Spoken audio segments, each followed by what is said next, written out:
कहानी की शुरुआत समुद्र किनारे बसे एक कस्बे से शुरू होती है। यहाँ के सभी लोग धार्मिक विचारों वाले थे। आज कस्बे में लिविया नाम की लड़की के साथ कोई धार्मिक रस्म हो रही थी। लिविया बेहद खुश थी कि तभी उसकी ड्रेस फट जाती है और इसका कारण लिविया की सहेली रमोला को माना गया। लिविया की तीसरी सहेली सोफिया भी यहीं पर थी। ये तीनों पूरे कस्बे में मशहूर थीं। लिविया इसलिए मशहूर थी क्योंकि उसका पति रियो कस्बे का सबसे खूबसूरत बंदा था। सब जानते हैं कि लिविया उसके बच्चों की माँ बनना चाहती है, लेकिन रियो को बच्चे पसंद नहीं। रमोला के मशहूर होने का कारण उसका काम है। वो पैसे लेकर बंदों को वो प्यार देती है जो उन्हें किसी और से नहीं मिल सकता, और कस्बे के बड़े बड़े रईस उसके ग्राहक हैं। सोफिया को मशहूर करने में उसकी बुरी किस्मत का हाथ है। उसकी शादी की उम्र तेजी से निकल रही थी, लेकिन उसकी बुरी किस्मत के कारण कोई भी बंदा उसके करीब नहीं आना चाहता था, इसलिए वो बेहद परेशान रहती थी। सोफिया की बुरी किस्मत के बारे में सब जानते थे, मगर फिर भी दांतो नाम का लड़का उसे पसंद करने लगा था। दांतो का दोस्त उसे समझाता है कि सोफिया के करीब जाना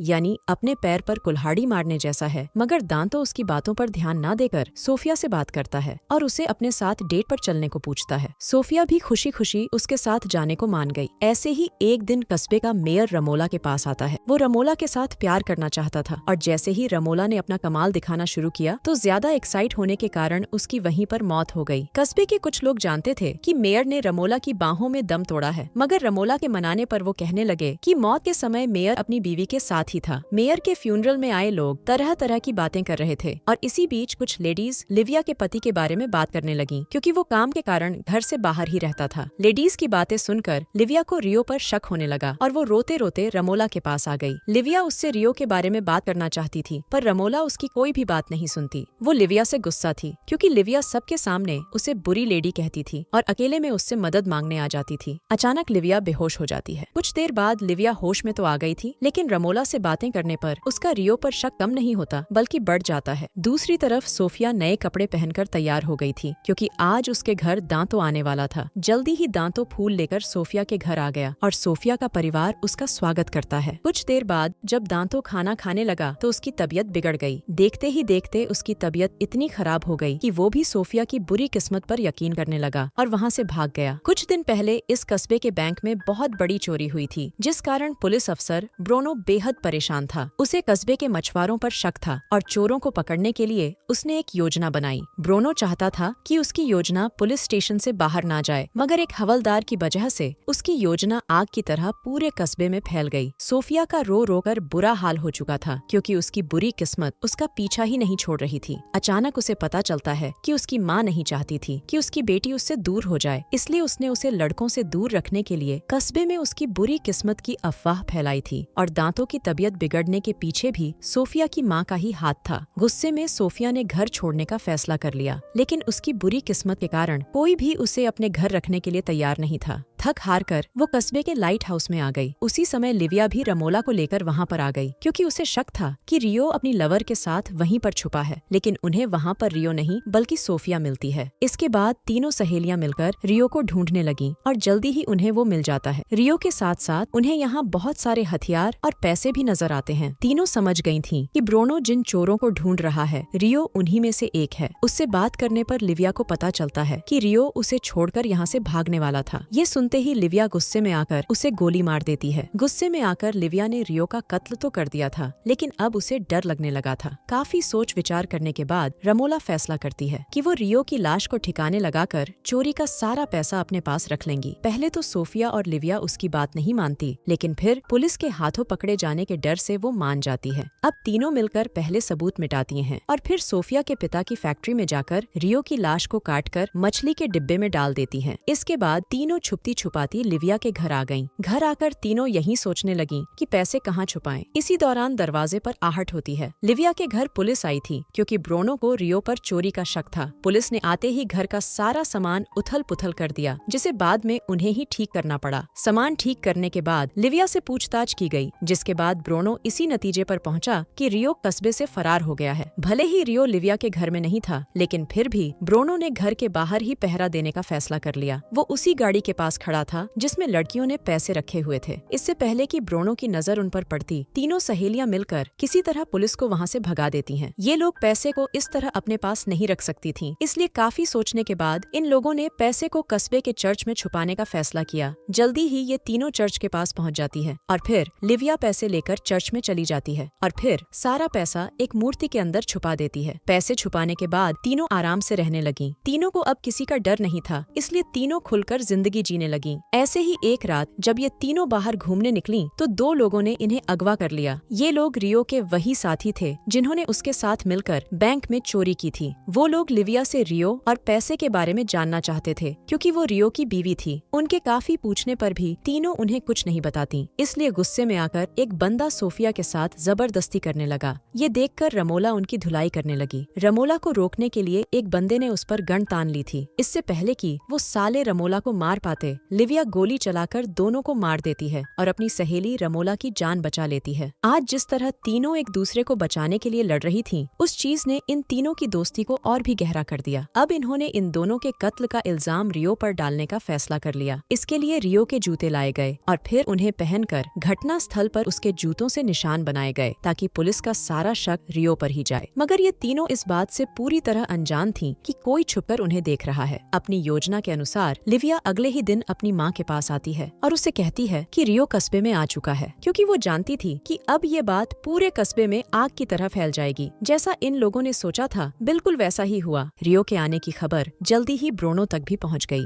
ब्रोनो जल्दी लिविया के पास आता है। उसका मानना था कि अगर रियो कस्बे में आया है तो वो अपनी बीवी से मिलने जरूर आएगा और ब्रोनो उसे पकड़ लेगा। इसी दौरान ब्रोनो को एक फोन आता है जिस पर बताया गया कि कस्बे के बाहर रियो के साथियों की लाश मिली है। दोनों लाशों को देखने के बाद ब्रोनो को लगने लगा कि ये सारा कुछ रियो का ही किया हुआ है। ब्रोनो बिल्कुल वैसा ही सोच रहा था जैसा लड़कियां चाहती थीं। इधर ब्रोनो रियो की वजह से परेशान था, जबकि दूसरी तरफ लिविया और रमोला सोफिया का रहन सहन बदल रही थीं ताकि उसे भी किसी का प्यार मिल सके। उनके हौसला देने पर सोफिया एक बंदे से बात करने को मान तो जाती है, लेकिन काफी कोशिश करने पर भी वो उसके पास जा नहीं पाती। पूरा दिन इधर उधर घूमने के बाद जब तीनों घर आती हैं तो उन्हें अपने घर दो लोग नजर आते हैं। ये दोनों वही थे जो छुपकर इन पर नजर रख रहे थे। वो दोनों तीनों लड़कियों को धमकी देने लगे कि अगर तुम लोगों ने हमें पैसे नहीं दिए तो पुलिस को सब बता देंगे। मगर उनकी धमकी का लड़कियों पर कोई असर नहीं होता। सोफिया उन्हें बता देती है कि हमने रियो के साथ क्या किया। रियो का हाल देखकर वो दोनों डर गए। अब धमकी देने की बारी लड़कियों की थी। वो कहती हैं कि अगर तुम लोग पुलिस के पास गए तो तुम दोनों का हाल भी रियो जैसा ही होगा। लड़कियों की सच्चाई जानकर दोनों इतने डर गए कि उन्हें लड़कियों की बात माननी पड़ी और उनके कहने पर तीनों लड़कियों को चर्च की मेंबर बना दिया गया। ये लोग चर्च की मेंबर इसलिए बनी थीं ताकि उस मूर्ति तक पहुंच सकें जिसमें लिविया ने पैसे छुपाए थे। काफी मेहनत के बाद इन्हें वो मूर्ति तो मिल गई, लेकिन इनकी बचकानी हरकतों के कारण वो मूर्ति पानी में गिर गई। मूर्ति गिरते ही वो तीनों भी पानी में कूद जाती है और किसी तरह पैसा बचा लेती है। कहानी के आखिर में तीनों लड़कियां पैसे लेकर मजे से जिंदगी जीने लगी थीं और इसी के साथ इस कहानी का यही अंत हो जाता है।